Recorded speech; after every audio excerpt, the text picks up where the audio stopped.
Nous sommes venus aujourd'hui constater la situation qui prévaut à l'université de Ziguinchor et comme vous le voyez, c'est une situation de désolation puisque l'université sans ses étudiants, sans ses enseignants, sans son personnel administratif n'est pas une université. Et c'est triste de le dire comme ça. Nous avons rencontré hier les autorités et nous leur avons demandé notre exigence de réouverture de l'université puisqu'en fait, on ne peut pas refaire les mêmes erreurs qu'à l'UQAD. Il nous faudra sécuriser rapidement l'université et réouvrir dans les meilleurs délais.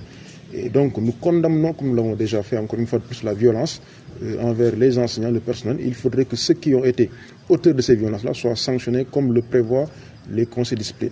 Et ensuite, bien sûr, sécuriser l'université. De grâce que le ministre tienne, en tout cas, ses promesses, les engagements qui ont été pris lors des tournées, mais aussi lors du séminaire sur la stabilisation des calendriers, qu'il puisse les respecter.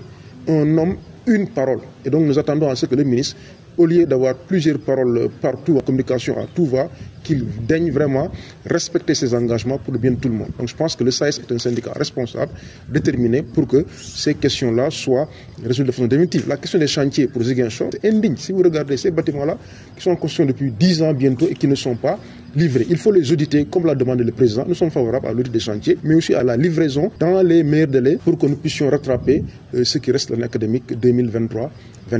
Le recteur nous a dit que les instances académiques sont en train de se réunir, donc le conseil va se réunir bientôt après les différents conseils du FR. Et nous avons espoir en tout cas qu'ils vont réouvrir l'université pour que les étudiants puissent revenir. Donc sécuriser, mais aussi appeler les étudiants au calme. Parce qu'en fait, l'université n'est pas une zone de non-droit dans laquelle chacun ferait ce qu'il veut. Il faudrait que les leçons de l'UQAD puissent servir, que l'on puisse arrêter la violence, les casses, les saccages et que l'on puisse venir enseigner dans les meilleurs délais. Donc nous attendons depuis 6 mois la mise à disposition de décret. Donc c'est le décret sur la réversion des pensions aux ayants cause, donc les veufs et les veuves des enseignants décédés.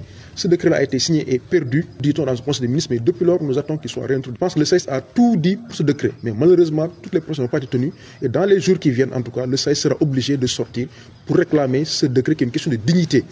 C'est une question de droit, ce n'est pas un don, c'est un droit, c'est une question de dignité.